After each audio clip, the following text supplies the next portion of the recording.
Welcome to Chillin' 101. We hope this video helps. You start by cleaning the foundation. Engage a gentle high pass at roughly 80 to 120 Hz to remove body rumble without thinning the tone. Next, sweep a narrow cut between 200 and 400 Hz to find and reduce muddiness. Use small reductions, then listen.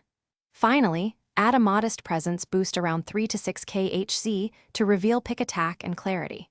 Once done, balance levels so boosts don't clip, and make sure the guitar still sits naturally in the mix.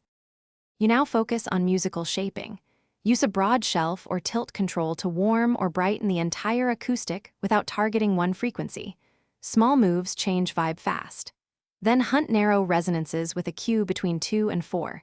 Sweep until a honky spot stands out, then pull it down 3 to 8 decibels. If the guitar needs air, gently add a high shelf or boost around 8 to 12 kHz for shimmer. Make sure each change preserves rhythm and feel in the performance. You finish by listening in context. Solo to confirm tonal choices, then in the full mix to ensure the acoustic complements vocals and other instruments. If the sound is dull, try subtle parallel compression or light saturation to add body without crushing dynamics. For live setups, tame feedback by notching 1 to 3 narrow bands and reducing stage, gain rather than broad EQ cuts. If things still clash, solo the problem sources, make surgical cuts. Then recheck the overall balance to lock the part in place. Thanks for watching. Consider subscribing if we helped you.